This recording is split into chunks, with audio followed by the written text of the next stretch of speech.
Canal E, el primer canal de noticias económicas de la Argentina.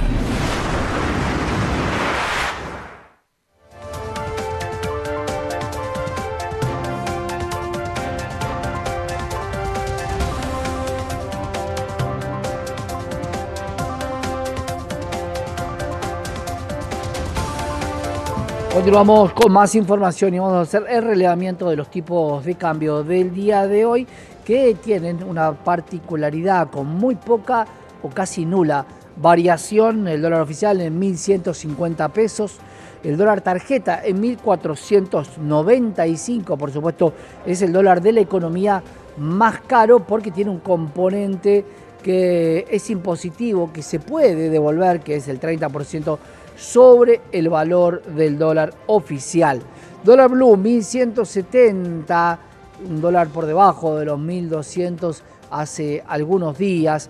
Dólar MEP en 1.139,26 y un contado con liquidación en 1.157,75. Veíamos, y cuando consultamos a muchos de nuestros analistas, ven algún tipo de arbitraje sobre los diferentes tipos de cambio. Pero en el día de ayer, la noticia que marcó la agenda económica y el rumbo del mercado local y de los mercados internacionales, sin duda fue este acuerdo entre los Estados Unidos y China. Para hablar de esto, Pablo Ferrari, para determinar cuál es el impacto en la economía. Pablo, ¿cómo estás? Bienvenido.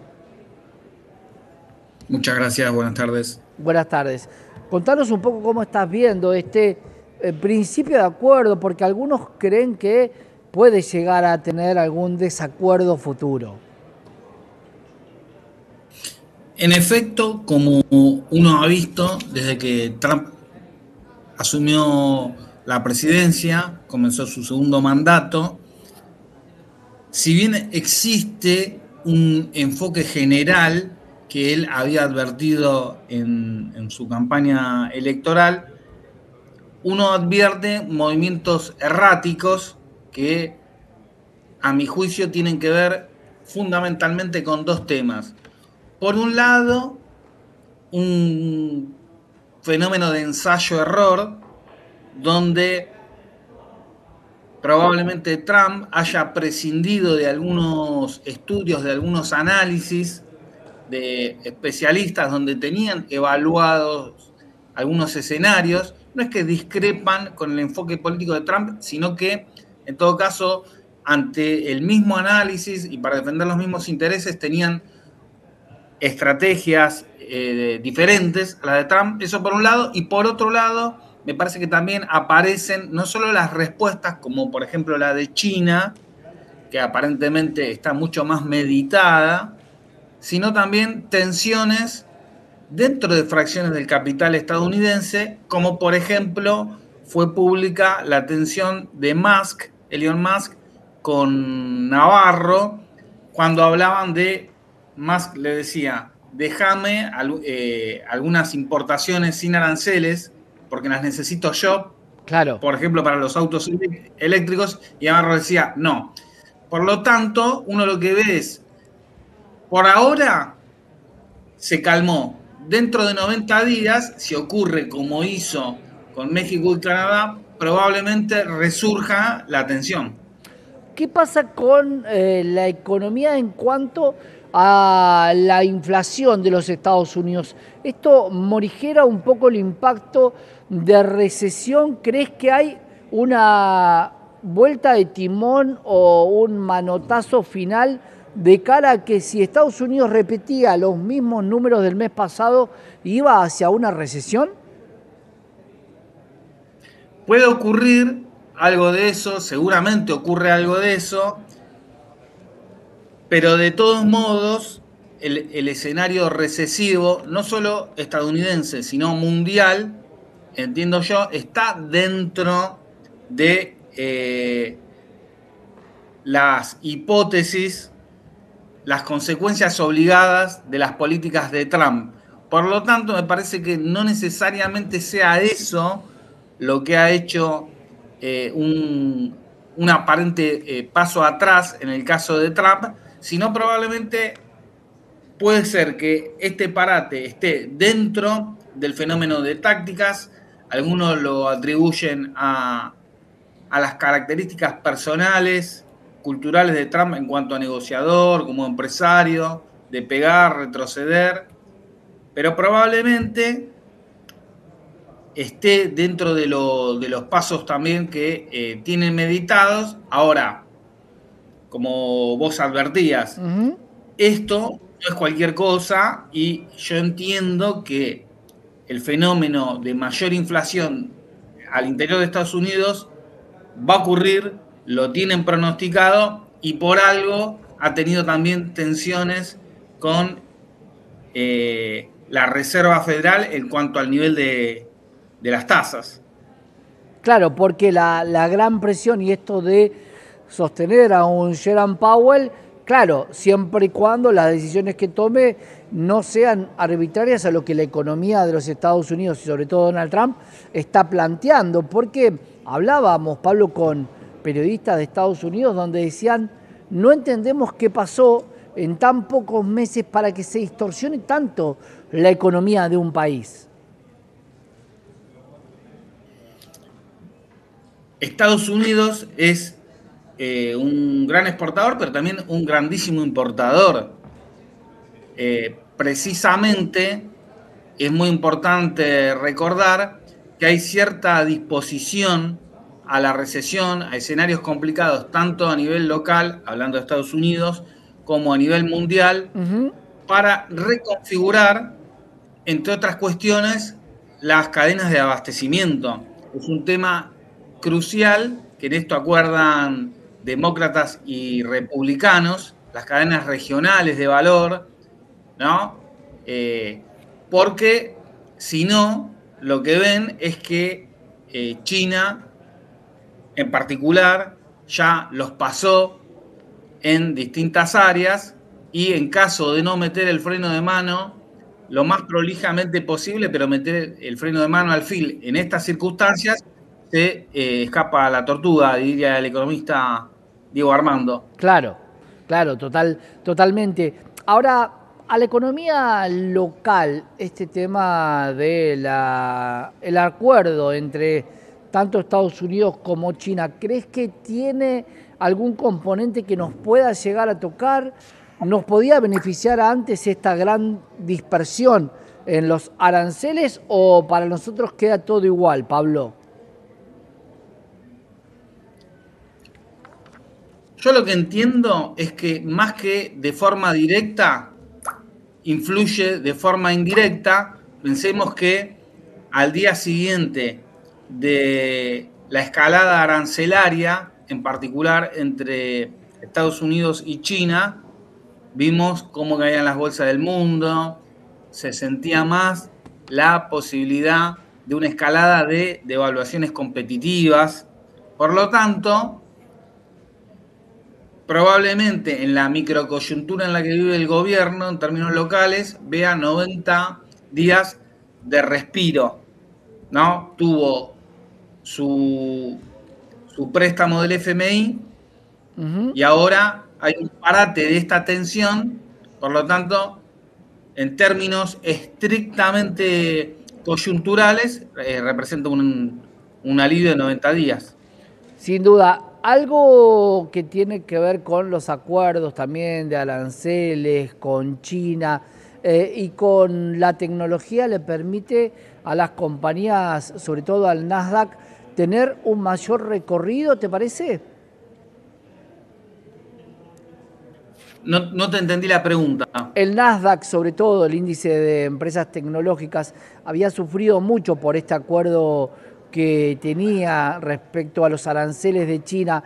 Esta división respecto a los diferentes rubros que ha planteado China y Estados Unidos, ¿favorece a un mercado tecnológico como es el Nasdaq? Sí, pero en términos coyunturales, porque uno no entiende bien cómo va a derivar esto. Bien. ¿Qué van a necesitar las empresas tecnológicas para abastecerse a largo plazo? En general, ese tipo de inversiones no son inversiones de corto plazo. Claro. Entonces, van a disponer o no de ciertas cadenas de abastecimiento. Esto es lo que está en discusión en China, en Ucrania. Fijémonos que lo primero que emerge de la tensión con epicentro en Ucrania es el tema de las tierras raras, el acuerdo de Estados Unidos con Ucrania. Es Claro. decir, acá todo el mundo entiende que hay una bisagra histórica y que va a ser perdurable, van a ser perdurables los cambios que ocurran a partir de esta bisagra. Lo que no sabemos es exactamente cómo se va a desarrollar. En términos coyunturales, y los índices en general son muy sensibles a las coyunturas, uno ve, bueno, fue beneficioso. Ahora, ¿cómo puede reaccionar en 90 días? Y quizás de la forma exactamente contraria. Claro. Pablo, gracias por estar con nosotros. Gracias a ustedes. Pablo Ferrari, economista, y la parte económica del acuerdo de aranceles que tiene los Estados Unidos con China.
Y continuamos hablando, por supuesto, de los aranceles entre Estados Unidos y China, este principio de acuerdo. Y vamos a verlo desde el lado del comercio internacional, del comercio exterior, de la mano de un especialista, Marcelo Scaglione, que está con nosotros. Marce, ¿cómo estás?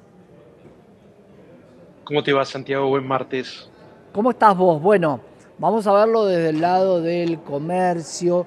¿Cuánto cambia el escenario geopolítico y geocomercial y qué ventajas puede tener la Argentina? Bueno, como sabés, en los últimos 2 días en Ginebra se están llevando adelante negociaciones entre los Estados Unidos y China en esta guerra comercial que desató Trump hace un tiempo, que luego estableció una pausa de 90 días para negociar con cada uno de los países del mundo, inclusive Argentina, pero el trasfondo de esta guerra comercial claramente está identificado en China. Se llegó a una primera serie de acuerdos donde Estados Unidos baja los aranceles a China del 145% al 30%, y China hace lo mismo del 125 al 10%, pero al mismo tiempo hay una serie de concesiones mutuas.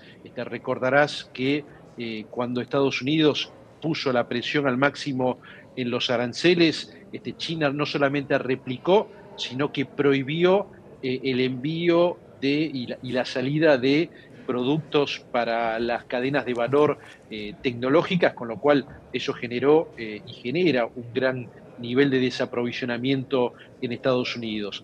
Es un acuerdo provisorio, es un acuerdo que permite un poco de respiración, sobre todo al sector tecnológico, pero tenemos que seguir viendo cómo se desenvuelve, porque claro, evidentemente acá no estamos hablando de países amigos ni de aliados. Entonces vamos a ver ahora qué es lo que pasa y qué sostenibilidad tiene este acuerdo en el tiempo. Marce, como especialista en comercio exterior, te pregunto si la medida que había colocado tiene impacto directo, ya se sintió en la economía de los Estados Unidos cuando teníamos un arancel de 145%, o no se llegó a ver el impacto real si esa medida continuaba y solamente vimos una pequeña muestra.